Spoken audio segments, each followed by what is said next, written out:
Can a sinister plan destroy an entire life? The story of John, who plotted to assassinate Diep and James to seize their company, only to pay the price with 10 years behind bars, will keep you hooked from start to finish. Welcome to our channel. In today's video, you'll dive into a gripping and emotional story about John, who schemed to assassinate Diep and James to take over their family business. But every plot was uncovered, and John was arrested and brought to trial. Through a tense courtroom drama filled with undeniable evidence, he was sentenced to 10 years in prison, a harsh punishment for betrayal and insatiable greed. Yet the story doesn't end there. It serves as a profound lesson about the price of wrongdoing, and the power of love and faith to overcome adversity. Join us as we explore the journey from darkness to light of the characters involved. Don't forget to subscribe and hit the notification bell so you won't miss our upcoming captivating videos.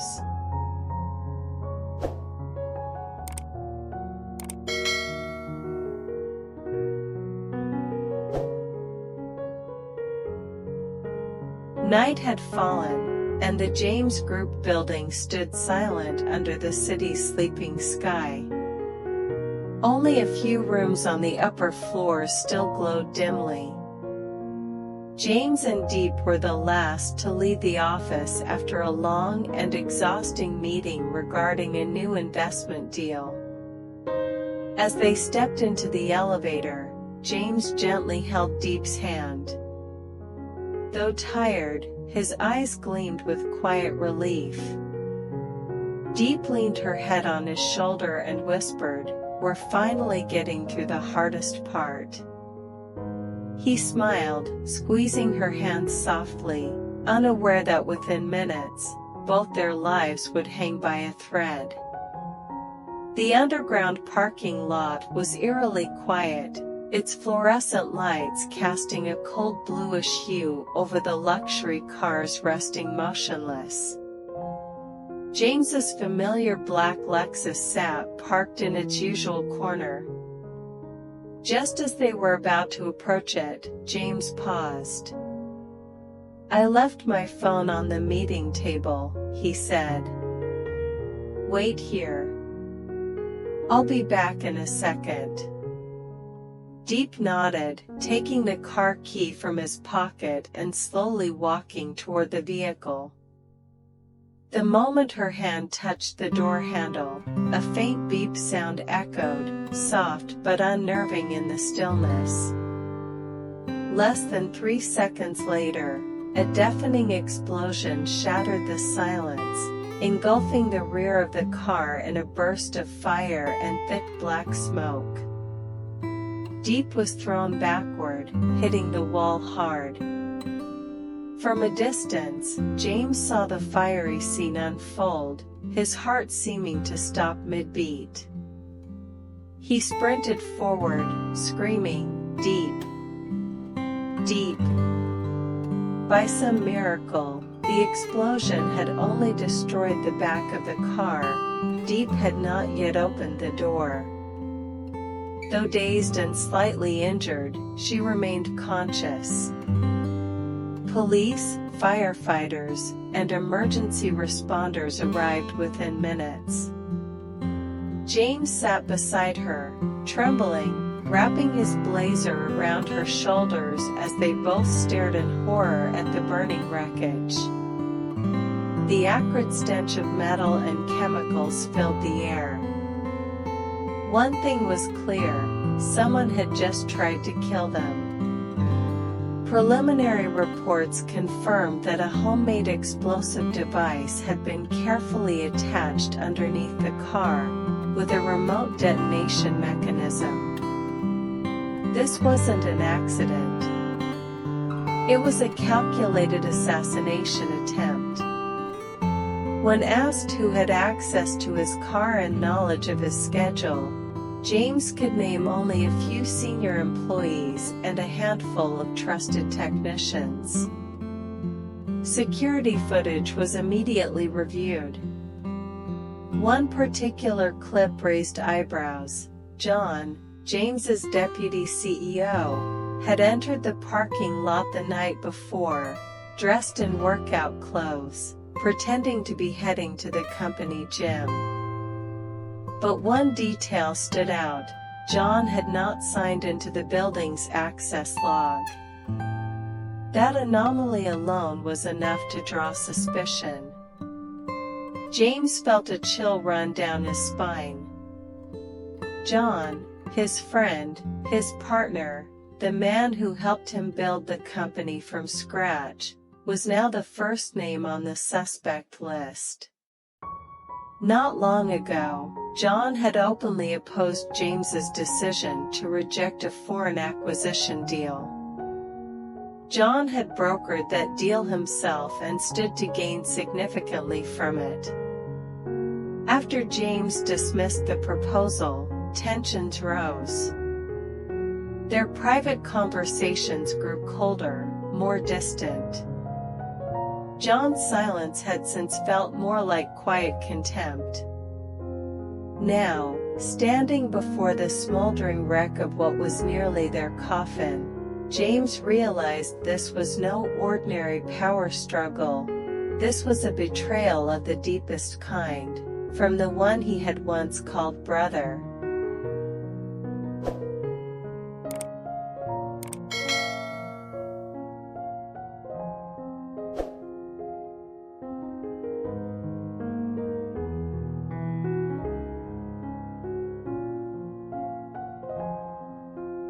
The harsh white lights of the courtroom illuminated John's face, etched with tension and dread. He sat stiffly in the defendant's chair, fingers trembling slightly as he avoided looking directly at James, who stood confidently at the witness stand. In John's heart, a turbulent storm of emotions churned: anger, regret, fear, and a haunting sense of failure. He had believed that his carefully plotted scheme would bring him the power he craved, a way to reclaim what he thought was rightfully his. But now, as the evidence mounted and the courtroom's cold gaze bore down on him, all that remained was the crushing weight of a dream shattered into pieces. The trial opened with the prosecution presenting a meticulously gathered array of evidence. The room grew tense as recordings of John's voice discussing the assassination plan with his hired accomplices were played. Threatening text messages found on his phone, detailing his involvement, were read aloud. Furthermore, detailed financial records revealed suspicious transactions from John's personal accounts to a covert organization known for illicit operations. Each piece of evidence was like a sharp knife, slicing through the veil of deceit John had constructed. James took the stand with a mixture of calm resolve and raw emotion. He recounted the story that the courtroom hung on to every word of: the early days when he and John were inseparable partners, sharing ambitions and dreams. The subtle changes in John's behavior that hinted at something darker beneath the surface, the unexplained absences, the furtive phone calls, the coldness that grew between them. And then, the night of the explosion, the ultimate betrayal that left scars far deeper than physical wounds. I never imagined that someone I called brother could be capable of such cruelty, James said, his voice faltering but firm. Yet, justice demands that truth be revealed. The defense tried desperately to humanize John, painting him as a man overwhelmed by stress and pressure, who acted rashly in a moment of desperation. They argued that his actions were not premeditated murder but the tragic result of a mind pushed too far. But as the prosecution laid out the unbroken chain of evidence, the planning, the secret meetings, the financial dealings, any hope of leniency evaporated. The cold facts spoke louder than any defense lawyer's words. This was a calculated attempt on 2 lives, motivated by greed and ambition. One of the most compelling moments in the trial came when a security guard took the stand. He testified to having seen John repeatedly lurking near the parking garage during odd hours before the incident, despite not being scheduled to work. His testimony painted a vivid picture of John's furtive movements and reinforced the prosecution's narrative of deliberate intent. The courtroom held its breath as the defense attorney turned to John for his final statement before sentencing. John lifted his head, eyes heavy with despair and remorse. His voice cracked as he said, "I was wrong. I cannot undo what I've done, nor can I apologize enough. But I beg that my punishment not be the end of my story." James met John's gaze with a mixture of sorrow and resolve. "You chose this path, John. And now you must face the consequences." His words echoed through the silent room, a solemn reminder of betrayal's cost. As the judge prepared to deliver the verdict, the tension was palpable. The judge's voice rang clear. John was found guilty on all counts. The sentence, 10 years in prison. The verdict sent a ripple through the courtroom. Justice served, but the wounds left behind would take far longer to heal.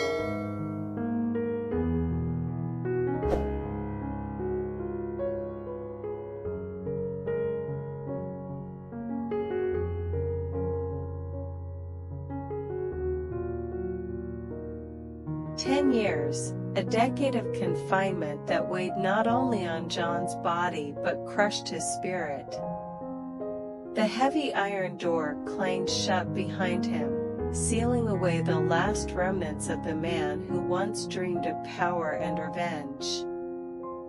The world he had sought to conquer was now nothing but a distant memory, and in that small prison cell, John was left alone with his regrets. In the beginning, John clung desperately to hope for a reduced sentence, hope for a second chance. But day after day, as the harsh reality settled in, he realized the truth. Outside those prison walls, there was no one waiting for him. No forgiveness, no support, just cold silence. The verdict of the court was not only a legal sentence but also the judgment of his own conscience, relentless and unforgiving. Meanwhile, life outside went on, relentless and unyielding. James and Diep, though forever marked by the shadow of that night, refused to be broken by it. They chose resilience over despair, strength over fear. James, with unwavering determination, rebuilt what John tried to destroy. He refocused his energy on the company and, more importantly, on rebuilding trust, not just among his colleagues but within himself. Diep stood beside James like a steadfast pillar, her love unwavering and her spirit unbroken. Their bond, tested by fire, grew stronger, transforming their shared pain into a source of courage. Together, they launched new ventures, not just driven by profit but by a mission to give back, helping those less fortunate, supporting causes that mattered. Their work became a testament to survival, redemption, and hope. Inside the prison, John's once proud demeanor faded. He sat silently, often staring out at the gray walls and bars, haunted by the irreversible mistakes of his past. Loneliness became his closest companion, and remorse a constant burden. Sometimes, in the quiet moments, he wondered, if he could turn back time, would he choose differently? Could he have taken the path of honor instead of betrayal? John's story soon became a harsh lesson, a warning about the cost of greed and treachery. No scheme, no amount of ambition, could escape the inevitable judgment of justice. The law had spoken clearly, but it was the voice of conscience that echoed loudest in the silence of his cell. The trial, the conviction, and the sentence marked the end of a dark chapter, but also the beginning of a long journey toward redemption and self-awareness. James and Diep moved forward with their lives, their hearts no longer shackled by fear or doubt. Their love, forged in hardship, shone brighter than ever, a beacon of hope for the future. For John, the 10 years behind bars were a harsh price to pay, but the heaviest loss was intangible: the trust broken, the brotherhood destroyed, the respect forever lost. As the days passed in confinement, he came to understand that true punishment was not the prison walls themselves, but the empty void left by betrayal.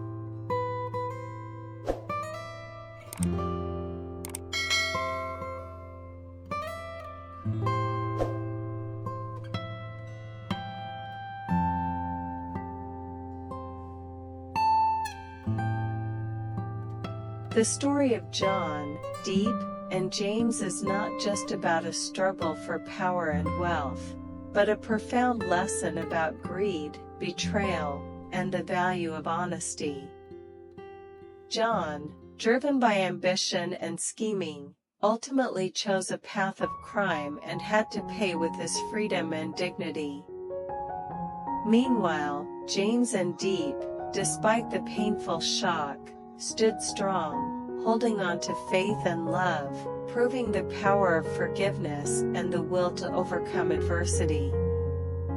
This story reminds us that no matter how tough life gets, integrity and courage are what truly help us prevail. It is a meaningful message about justice and redemption, one that invites everyone to reflect deeply.